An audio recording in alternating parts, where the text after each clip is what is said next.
एक रामपुर नाम का गांव था। गांव से कुछ ही दूरी पर एक भूतिया रेलवे स्टेशन था। गांव के लोगों का उस रेलवे स्टेशन से आना जाना तो क्या, उसके आसपास भी भटकते नहीं थे, क्योंकि उनका मानना था कि उस रेलवे स्टेशन पे भूत रहते हैं। हर अमावस्या की रात उस भूतिया रेलवे स्टेशन से भूतों की बारात निकलती है, वो भी पूरे गाजे बाजे के साथ। बारात में एक भूतिया दूल्हा अपनी पूरी पलटन के साथ गांव में आता है और एक जवान लड़की को अपने साथ ले जाता है।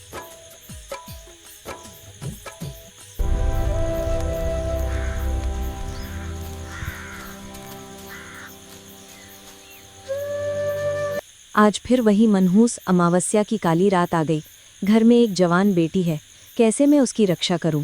घबराने की कोई जरूरत नहीं है। मैंने घर के सभी खिड़की दरवाजे बंद कर दिए हैं। कोई भी दरवाजा खटखटाएगा को खोलना मत। आज हम में से कोई भी पूरा रात नहीं सोएगा। तभी दिनेश की बेटी रूबी बोलती है, पिताजी, मुझे कुछ होगा तो नहीं ना? मुझे उन भूतिया बारातियों के साथ नहीं जाना।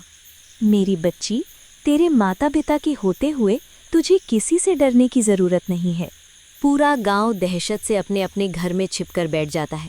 तभी गांव में ढोल और शहनाई की आवाजें आने लग जाती हैं। आवाज इस भूतिया बारात की ही थी, जो रेलवे स्टेशन से निकलकर गांव की तरफ आ रही थी। गांव वालों, दिखाई और सुनाई नहीं देता क्या तुम लोग को? तो देखो, बारात आई है, हमारा स्वागत नहीं करोगे? मेरी दुल्हन कहाँ है? कहीं दिखाई नहीं दे रही मुझे अब। भूतिया बारात गांव में आ चुकी थी। सुनीता अपनी फूल जैसी बेटी को एक कोने में छुपाकर बैठी हुई थी। तभी भूत आगे की तरफ बढ़ता है और जोर जोर से हंसने लगता है। आज तो मेरी शादी है, बिना दुल्हन लिए मैं यहाँ से जाने वाला नहीं हूँ। तुम गांव वाले मेरी दुल्हन को साथ विदा करते हो या मैं खुद तुम्हारे मातम के साथ उसे अपने साथ ले जाऊं? गांव में पूरा सन्नाटा था, मानो गांव में कोई इंसान ही नहीं रहता हो। तभी वो भूतिया दूल्हा दिनेश के घर में दरवाजा तोड़कर घुस जाता है। तुम्हारा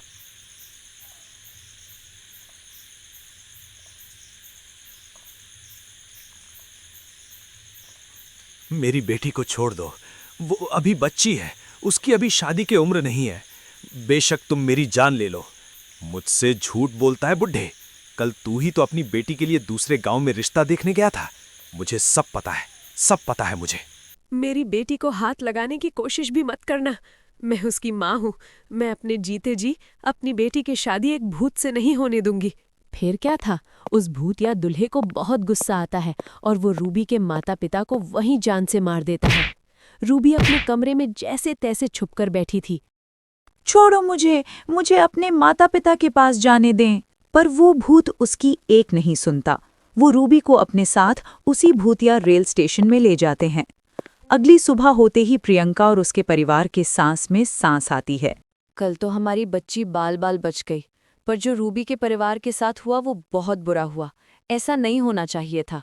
पर हम कब तक अपनी बेटी की रक्षा करते रहेंगे? एक ना एक दिन तो वो भूत हमारी बेटी को भी उठाकर ले जाएगा।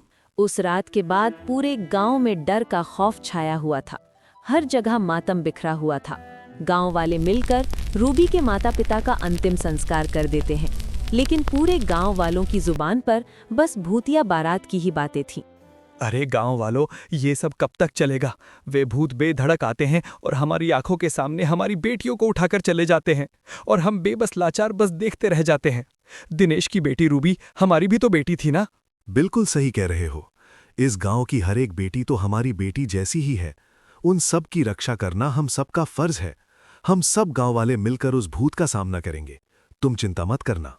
वो तो सब सही है भाई, लेकिन हम कब तक अपनी बेटियों को कंवारा रखेंगे? जिसकी भी बेटी जवान और शादी के लायक होती है, पता नहीं कैसे उस भूत को पता चल जाता है और वो उसे उठा के अपने साथ ले जाता है। मेरी भी बेटी है और उसकी भी अब शादी होने वाली है। मैं कैसे अपने कलेजे के टुकड़े को उस भूत के हवाले कर दूं?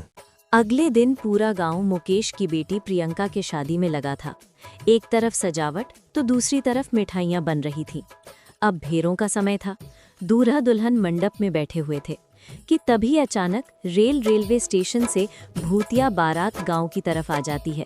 सभी गांव वाले भूतों को देखकर अपने अपने घरों में छिप जाते हैं। अरे गांव वालों, तुम सबने तो मेरा साथ देने का वादा किया था ना, और कहा था कि हम इन भूतों का मुकाबला करेंगे। अब क्या हुआ तुम्हारे वादे का?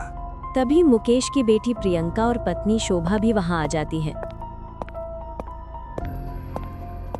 तुम्हारा ये साहस कि मेरे बिना तुम अपनी बेटी की शादी करने चले थे। जैसे ही भूत प्रियंका के माता पिता को मारने वाला होता है कि तभी प्रियंका उसी भूतिया दूल्हे के सामने आ जाती है और कहती है, आप मेरे माँ बापूजी को मत मारिए। अच्छा, छोड़ दूं इसे मैं? बस एक ही शर्त पर छोड़ूंगा, अगर तुम मेरे से शादी करोगी। नहीं नहीं मेरी बच्ची, शादी के लिए तू हाँ मत करियो। तेरी शादी से अच्छा है कि ये भूत हमारी जान ले ले। पिताजी, अगर इस भूत से शादी करने से आप दोनों की जान बचती है तो मैं ये शादी जरूर करूंगी। ये कहते ही भूतिया दुल्हा अपने बैंड बाजे के साथ प्रियंका को अपने साथ भूतिया रेलवे स्टेशन की ओर ले जाने लगता है। रुक जा मेरी बेटी, तू ऐसा मत कर। किसी गांव वाले की हिम्मत नहीं होती कि उस भूतिया बारात का सामना कर सके, क्योंकि उस बारात में एक से बढ़कर एक खूंखार भूत और चुड़ैल मौजूद थे। वहीं प्रकाश नाम का व्यक्ति अभी हाल ही में गांव में आया था और ये सब देखकर वो कहता है, ये ठीक नहीं किया हम सब ने। मेरी भी एक बहन है और उसकी भी उम्र शादी के लायक हो गई है। क्या उस प्रियंका की जगह मेरी बहन होती तब भी ऐसा ही करते हम लोग? गांव की बेटियों को हम यूं ही उन भूतिया बारातियों के हवाले करते आ रहे हैं। कल को मेरी सरिता का नंबर ना हो। भैया भाभी, मुझे बहुत डर लग रहा है। आए दिन इन भूतों का खौफ बढ़ता ही जा रहा है। दुल्हन का वो सुहाग का जोड़ा उनके मौत के जोड़े में तब्दील होता जा रहा है। बहन तू चिंता मत कर, मैं इसका समाधान जरूर निकालूंगा और तेरे साथ साथ इन गांव वालों को भी इन भूतिया बारातियों से मुक्त कराऊंगा। इसके बाद प्रकाश जंगल में एक तपस्वी तांत्रिक के पास जाते हैं और उनके पास पहुंचकर अपने गांव का हाल बताता है। बेटा, मैं देख पा रहा हूं कि तुम्हारे गांव पर एक श्रापित भूतिया बारात का साया है और उस भूतिया बारात से छुटकारा पाने के लिए मेरे कहे अनुसार नियमों का पालन करना होगा। जी तांत्रिक बाबा। इसके बाद वो तांत्रिक प्रकाश को समाधान और नियम बताते हुए एक गंगा जल की बोतल देते हैं और कहते हैं, बच्चा, तेरे और तेरे गांव वालों का कल्याण हो। जिसके बाद प्रकाश गंगा लेकर गांव आ जाता है और सभी गांव वाले से कहता है, सुनिए गांव वालों, इस भूतिया बारात से छुटकारा पाने का एक उपाय मुझे मिल चुका है, लेकिन इस काम को पूरा करने के लिए मुझे आप सबका साथ चाहिए होगा। हम सब तुम्हारा साथ देंगे, बताओ क्या करना है? बस आप सब एक काम कीजिए कि आज की रात शादी का प्रबंध कीजिए, बाकी सब मैं संभाल लूंगा। प्रकाश के ऐसा कहते ही पूरा गांव शादी की तैयारी में लग गया और ऐसे ही अब रात हो चली थी और शादी की बात उन भूतिया बारात को भी पता चल गई थी, जिसके बाद वो भूतिया बारात बैंड बाजे के साथ गांव में आ खड़ी हुई। कहाँ है मेरी दुल्हन? बताओ, कहाँ है मेरी दुल्हन? भूतिया दूल्हा मंडप में एक दुल्हन को देखता है और उसे अपने साथ भूतिया रेलवे स्टेशन के अंदर एक पुरानी सी ट्रेन के डिब्बे में लेकर चला जाता है, जहां पर बहुत सारे कंकाल ही कंकाल पड़े हुए थे। तभी वो दुल्हन घूंघट उठाते हुए कहता है, ये रही तुम्हारी दुल्हन, कर लो अब शादी। धोखा हुआ है मेरे साथ, धोखा। मैं तुम्हें नहीं छोड़ूंगा। भूत के ऐसा कहते ही प्रकाश अपने हाथों में छुपाए हुए गंगा जल को उस ट्रेन में पड़े कंकाल के ऊपर छिड़क देता है और बाहर निकल जाता है, जिसके बाद इस पूरी ट्रेन में आग लग जाती है और वो भूतिया बारात उस आग में भस्म हो जाती है। अशोक के इस काम से अब गांव में बेटियों की शादी अच्छे से होने लगती है और सब कुछ ठीक हो जाता है।